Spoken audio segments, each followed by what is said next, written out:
2299 by LePac of the House and Bergstrom of the Senate, an act relating to Article 5 convictions. Gentleman from Claremore, Representative LePac, you're recognized to explain the bill. Thank you, Mr. Speaker. House Bill 2299 requires Oklahoma's delegates to a convention of states to propose amendments to the U.S. Constitution, stay within the call of the convention, or face felony charges. Move adoption. Yield questions. Representative LePac, I do see that there's an amendment on the bill. Would you like to take it up? No, sir. Excellent. Member does yield. Representative Fugate, you're recognized for a question on the bill. Thank you, Mr. Speaker. Representative LePac, wouldn't you agree that any criminal provisions require prosecution, and that if something is not prosecuted, effectively it's not criminal? Wouldn't you agree? Thank you for the question. I'm not sure I understand the question, but if you say so. For a follow-up. Thank you, Mr. Speaker. I would like to move the Fugate amendment on this bill, please. I'll stand these.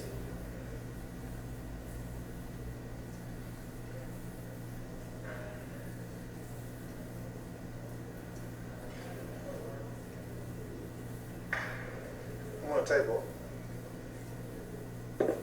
Clerk will read.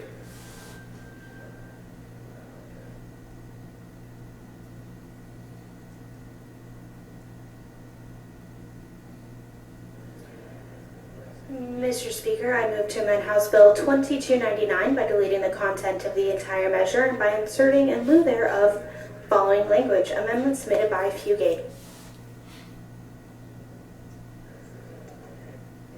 Representative Fugate. Representative LePac, for what purpose?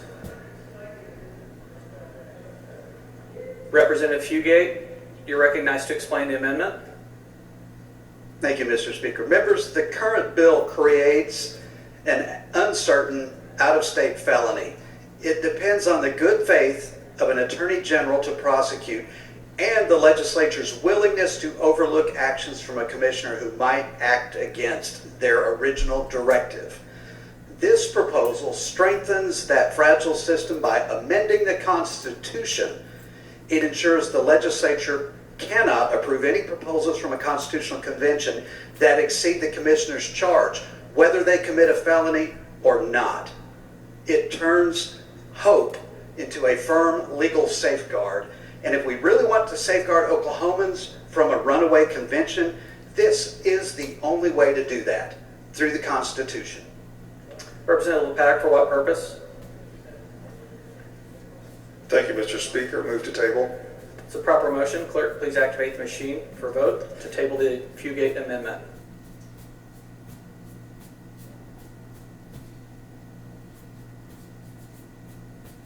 Moore, aye.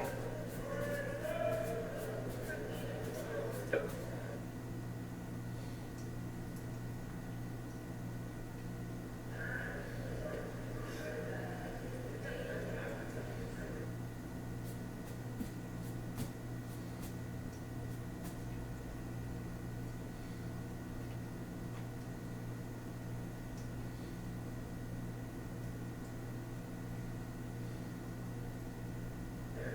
Declare the vote. 59 aye, 20 nay. Having received majority votes, I declare the motion to table the amendment to have passed. Representative LePac, do you require further explanation of your bill? Thank you, Mr. Speaker. No, I do not. Gentleman from Roland, Representative Olson, you're recognized for a question on the bill. Thank you, Mr. Speaker. Mr. Chairman, I think the thrust of this bill is well-intentioned. It's a good idea. We're going to hold the delegates within the parameters we send them to. Do you think prior court decisions affirming the right of the delegates to go outside of those parameters could be a problem with your bill down the road? Thank you, Mr. Chairman, for the question. I'm not worried about that. I think if we put this in statute, that'll put a lot of certainty around this, especially since most of those delegates, the way our delegation bill is written, will be legislators out of this chamber and the one across the rotunda. So I don't think we'll have that problem. For a follow-up, Are you confident that all of the legislators would necessarily stay within the parameters? Thank you for the question. Well, first of all, they will have taken an oath, which we passed several years ago, that they would do so. So they would be in violation of their oath to start with. It's hard for me to believe somebody here would intentionally violate their oath, but putting something like this in place will make sure that should that rare situation present itself, at least we can hold them accountable. gentleman from Del City, Representative Fugate, you're recognized for a question on the bill. Thank you, Mr. Speaker. Representative Lupac, is there anything that's in this bill that prevents the legislature from acting on something that a bad faith commissioner has brought back from a constitutional convention? Mr. Speaker, could you repeat that question so I get the context right? Question. Thank you, and if I may clarify, Mr. Speaker. You may.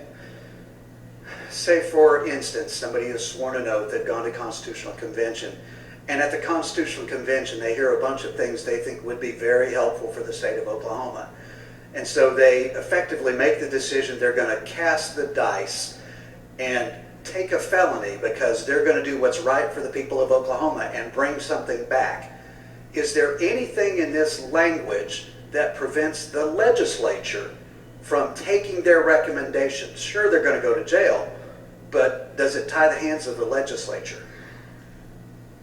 Thank you for the question. Well, the legislature, as you know, can do anything it wants to and pass a law. But remember how this convention process works. You got to have 34 states sign on a particular call and go. Then you've got to have a majority of them, assuming that's the rules that they have in place, pass something out before anything can be voted on related to what comes out of that convention here. Now, if we independently wanted to do something, I mean, any legislature can do whatever it wants, but I think your scenario is pretty far-fetched. For a follow-up, Thank you, and I would respectfully say that I think the founding fathers in 1787 thought that was far-fetched as well, and we see the results. You could argue that that was a favorable outcome for the United States. But going back to the question of, is there anything in this bill that ties the hands of the legislature? You said there's nothing that ties the hands of the legislature. Wouldn't you agree that we cannot go against what the Constitution says, which is why I presented my amendment in the first place? I think you've turned all this inside out, Representative, respectfully. The founders, and you mentioned in 1787, remember, they didn't just show up to talk about Articles of Confederation and then throw that out and create the new Constitution. They all went back to their respective states and got permission through the correct process to take that up and then came back in. So let's not confuse that issue. Then they took it up, and you know this Article 5 thing? It came up at the very end, and Mason said, hey, you know guys, we've been, to this effect, we've been so worried about this tyrannical centralized power all this time. What if our own government gets that way? We need a relief valve. We need a way to correct that. And so the Article 5 was created, and it was so, oh yeah, head slap, of course moment.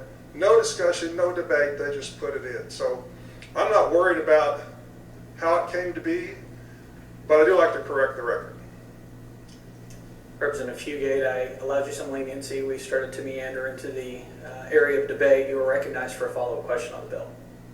Thank you. I'm still trying to get an answer to whether or not this legislature can do something that is patently unconstitutional. If we put into the Constitution a prohibition on accepting anything from a constitutional convention that goes beyond the call of the commission we sent, could this body act on that if there were a constitutional provision in place? And I think the answer to that is no. Wouldn't you agree? This body can pass whatever it wants. This holds the commissioners accountable for why they are there. Nothing will come out that won't get voted on by each state. So if we wanted to take something up, this bill doesn't apply to this body, it applies to the commissioners that are sent. At least the first part does. Representative Waldron, you're recognized for a question on the bill. Thank you, Mr. Speaker. I'm interested by what you had to say there in regards to instructions for delegates to a convention. So the thing is, wouldn't you agree that the effort to create a constitutional convention is inherently revolutionary? I mean, once you put a group of people together in a room to discuss the future and they interact with each other, they are bound to change the system in revolutionary ways. So here's the question. How do you legislate a revolution from 50 different state legislatures? Thank you for the question. I think we're just going around in circles on this concept. But I will take you down Oklahoma's history on this. So a few years ago, in my first session, we passed our resolution that said we will participate in we have a resolution and we will go discuss a balanced budget amendment, or we will discuss a broader call that has fiscal constraints, term limits for federal officials, or consider measures that deal with federal overreach. A couple of years ago, we passed one for a standalone term limits convention. That's our instruction. That's our formal application to Congress. That is the only reason we would send anybody from Oklahoma to such a convention. I don't know how to explain it any clearer than that, but what you're trying to say is all sorts of bad things can happen, I would submit, if you're worried about runaway convention, it's happening in D.C. right now. You're recognized for follow-up. Thank you, Mr. Speaker. I would push back against that. I don't think the 1787 convention had a bad outcome. Granted, the Long Parliament of England in the mid-17th century and the French Revolution are a couple of examples of conventions that can go really badly for the ruling party, that is. But that's because once you put them all together, they have to make deals with each other. They have to do that in the same dynamic way that we do here in this legislature. And what each delegation wants to do, wouldn't you agree, is dependent on what all the other players are doing. So how do we legislate that kind of creative chaos? Thank you for the question. I guess I would characterize it totally differently. We're sending a delegation, and sure, 49 other states will have delegations there. They will come up with something within the call of that convention. 20-some states have these faithful delegate type resolutions in place or restrictions in place, and they range from recalling, replacing. If they stray from the call, then they are automatically dismissed. I mean, there's all sorts of variations of this, but they're all consistently the same. It's real important to understand, stay within the call and do not violate the one state, one vote parameters of such a convention. And on that, I know of nobody that is in disagreement. But if what you're saying is you could get a lot of chaos in a convention and a lot of different suggestions and all that, sure. I went to a convention of states, simulated convention. And this last time was on the committee that considered the fiscal matters. You might not believe there were 48 different ways of trying to approach that problem that were submitted prior to the convention. And then we had another dozen submitted during the convention. So it was kind of chaotic trying to get through all that. But in the end, it's just like a legislative process. We'll come up with something or we won't. And that something will be something that the majority of the states will have voted for that might emerge. And if you don't trust conventions, all I can say is our founders met a lot in conventions. That was a very common thing between the states, and before that between the colonies. There's a common way of doing business. We'll recognize you for another follow-up, then ask you to get back in the queue. You're recognized. Thank you, Mr. Speaker. But that's the point. Wouldn't you agree that you have to have a certain amount of chaos to create the conditions for compromise that produce anything of value in such a kind of convention? I don't think I'd call it chaos, but thank you for the question. Representative Fugate, you're recognized for a question on the bill. Thank you, Mr. Speaker. Representative LePack, on page 2, beginning around line 16, we have the enacting language that creates the criminal offense, and that is that a commissioner or alternate commissioner that exceeds the scope of his or her authority by voting or by otherwise acting beyond the authority granted.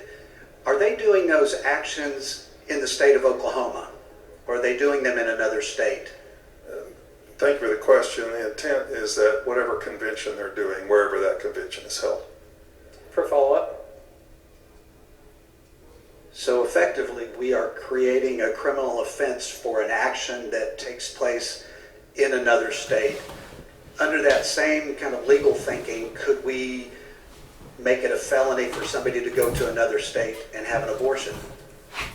Thank you for the question. Let's put it this way. They're taking their oath in Oklahoma. They can be prosecuted under Oklahoma law.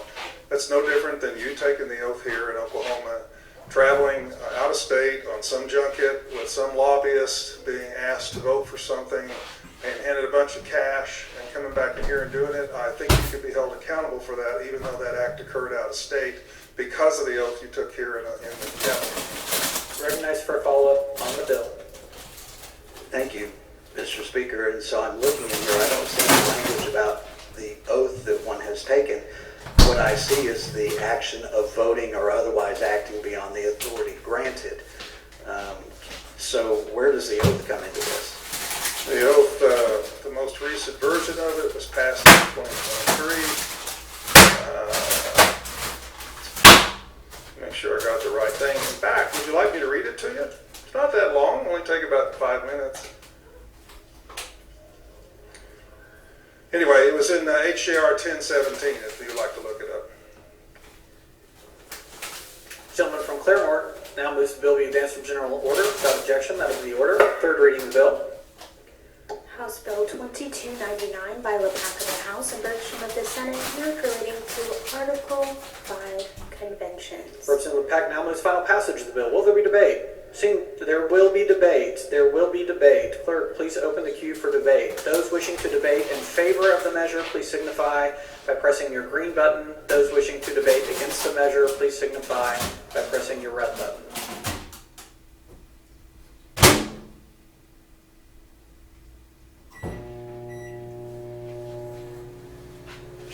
Close the queue.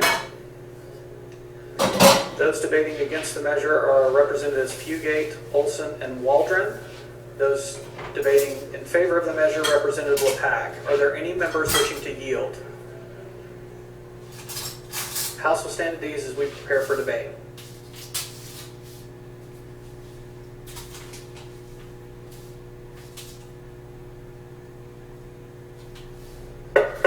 House will come to order. Debating against the measure will be Representative Waldron for 10 minutes, Representative Olson for 10 minutes, Representative Fugate for 10 minutes. Debating in favor will be Representative LePack for 10 minutes. Representative Waldron, you're recognized for 10 minutes debating against the measure. Thank you, Mr. Speaker. I won't need all 10 minutes, but I will address that central premise that we can dictate outcomes in a constitutional convention. The idea is old. I mean, we've been through this before.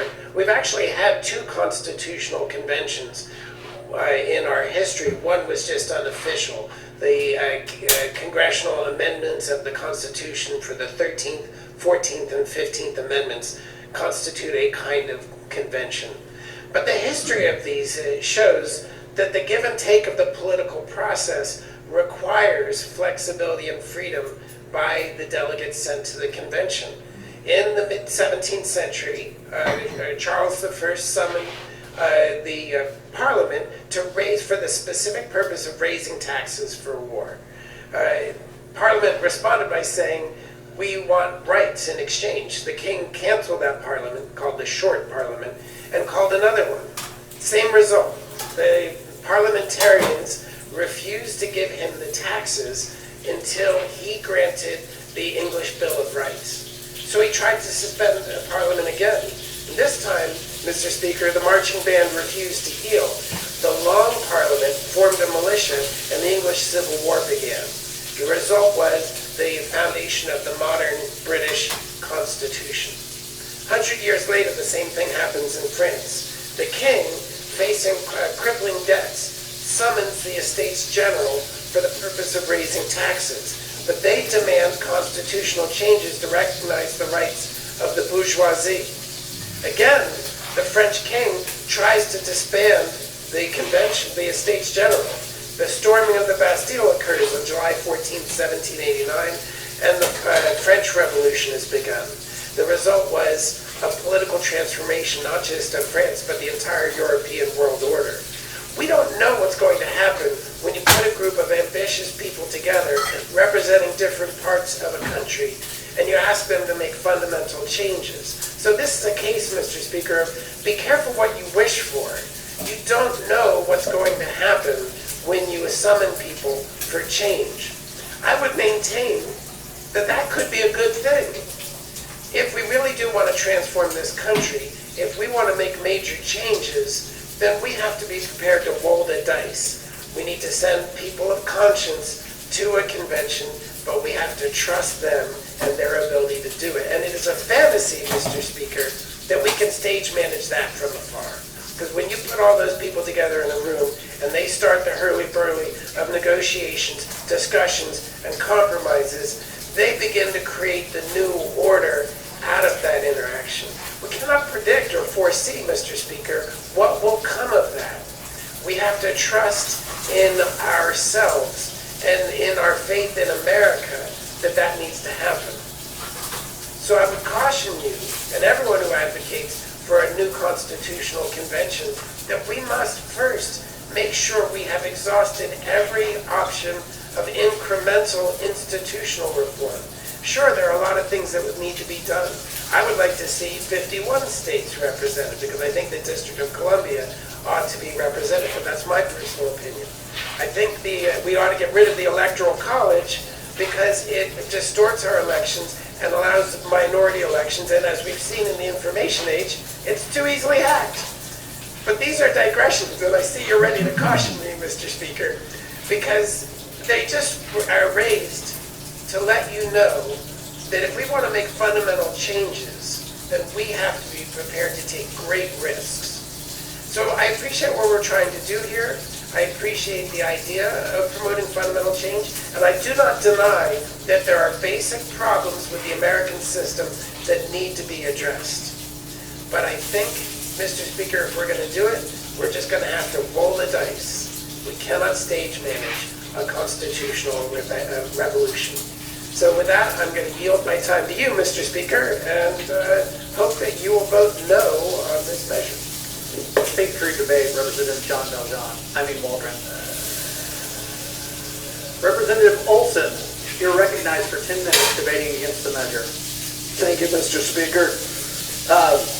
This bill, I actually like the core aspect of it in a way that these delegates are going to stay within their parameters.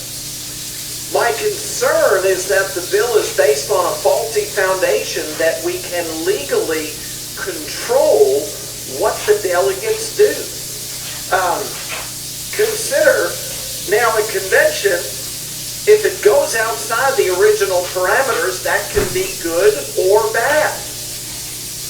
Now, the first convention did indeed go outside of its parameters. Fortunately for us as a nation, in those areas that it went outside the parameters, it turned out well. So that was a good thing. However, let's remember the first convention did indeed go outside of its original parameters. Numerous contemporaries of that time have acknowledged that. Further to observe, the first convention was ratified by 9 states. Now, most of us are probably thinking, wait a minute, weren't there 13? There were. But we ratified it with 9. So the history does not support that it stays within the parameters.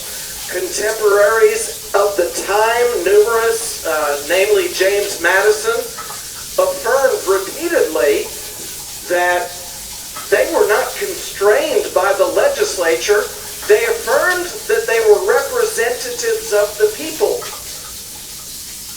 in affirming that, the practical reality is they could represent the people as best they understood, whether that was within the parameters of the legislature or not.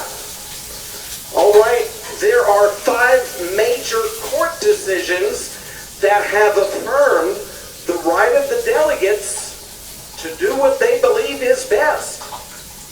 And again, that could be very good things or not so very good things. The legal summary on these court decisions clearly affirmed that the delegates cannot be constrained by the legislature, but are ruled only by their conscience. Now, my colleague affirmed different ideas that he suggests ought to be discussed if we had a constitutional convention. Personally, I'm not in favor of some of the things that he would advocate to be discussed. However, I think the reality is that if we had that constitutional convention, those things would very likely be discussed. Once again, I do kind of like the idea of the bill, but at the same time, I think it's based on a faulty foundation that we can indeed control the actions, the mindset of these delegates. I don't believe that historically or legally that we can. And so, Mr. Speaker, I encourage you to vote no. Thank you. Thank you for your debate. Representative Fugate, you recognized for up to 10 minutes debating against the measure. Thank you, Mr. Speaker. The issue is clear. What happens if a constitutional convention runs amok? And for those who doubt it could, remember, it happened in 1787. So the question is this: what should we do if our commissioners overstep their authority? What if they return with proposals that go beyond their mandate? Well, the answer is not to create a questionable out-of-state felony. There are 3 simple reasons why. First, thank you, Lord, for this food. Thank you for today. Thank you, Lord, for everything. In Jesus' name I pray. Help me, Lord, for without you I can do nothing. But with you, Lord, all things can be done. You are my Lord, Lord, you are my Lord. Amen.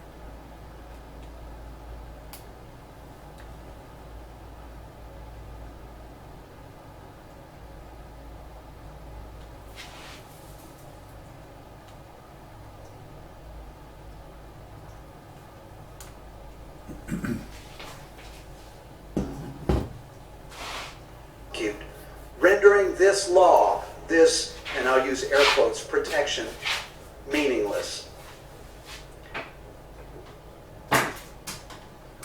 Third, law can be repealed.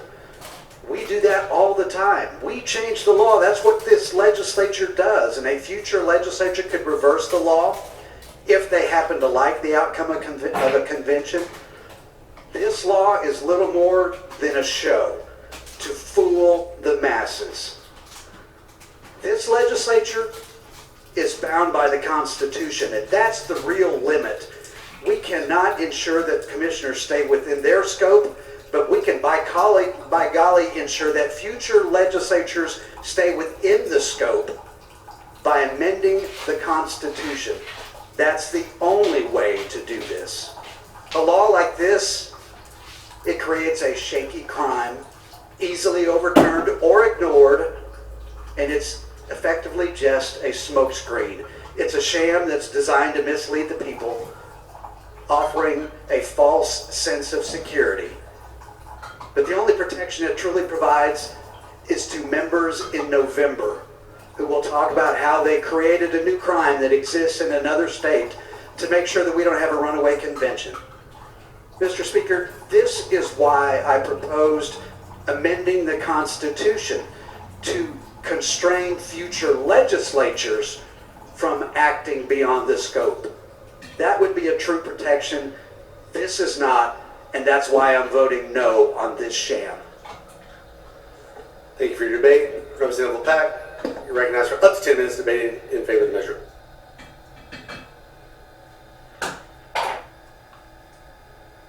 Thank you, Mr. Speaker. I'm getting encouragement to take some bait here. Members, do you all see those rabbits running around on the floor? Please don't chase them. Now, I do enjoy hearing from the history professor over there, or teacher over there, but the example he used, I would suggest there's a big difference between what happened between a king and his subjects and where we are in this country with a form of government we have. I really just have a couple little things to say. A vote no on this actually increases the possibility of the bad results you guys have been worried about. So vote for it and lessen the chances something bad might happen. But I would simply say, for all those who love the Constitution, for all those who respect and revere the founders that created it, trust their judgment that their descendants can use the very tool they put in the toolbox to correct course. Mr. Speaker, please vote yes on this bill. Members, you've heard the debate. The question for the House is, shall the bill pass? Clerk, activate the machine. Sergeant, announce roll call in the halls. Roll call is now in progress.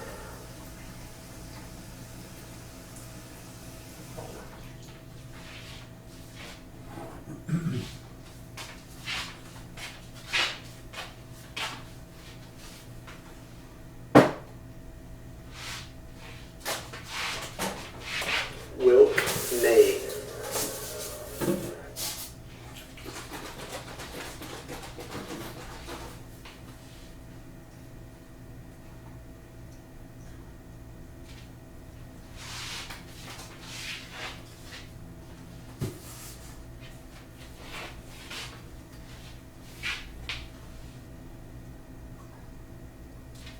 Caldwell Chad, aye. McCain, nay. Members wishing to vote or change your vote, chair's prepared to close.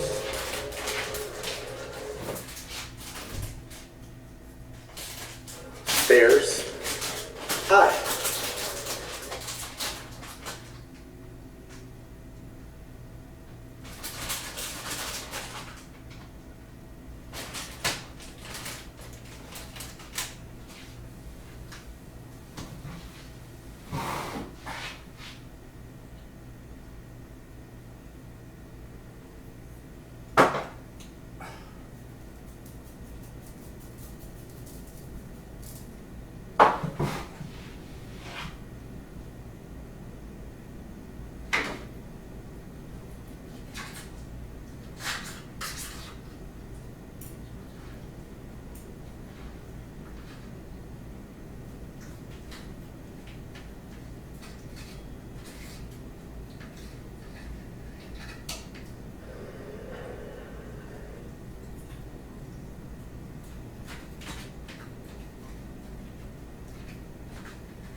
Declare the vote. 51 aye, 37 nay. Having received a majority vote of those elected to constitute the House, I declare the bill to have passed. Members, without objection, House Bill 1486 is recalled from the office of engrossment. Without objection, the vote on third reading of House Bill 1486 is rescinded. Without objection, the vote on the advancement for general order on House Bill 1486 is rescinded. Without objection, the vote on the adoption of Floor Amendment 1 is rescinded. Without objection, the vote on the adoption of the amendment to Floor Amendment 1 is rescinded. Chairman Caldwell, you're recognized for a motion. I move to table the amendment to the amendment. That's a proper motion. All those in favor of the motion table say aye. All those opposed say nay. The ayes have it. The table of the motion is adopted. Chairman Caldwell, you're recognized for a motion. Move to strike title. That's a proper motion. Without objection, that'll be the order. Without objection, the floor amendment is adopted.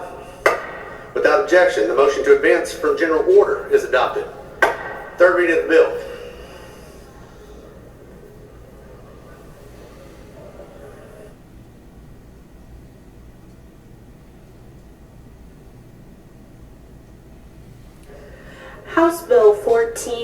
1486 by Johns of the House and Yek of the Senate, an act relating to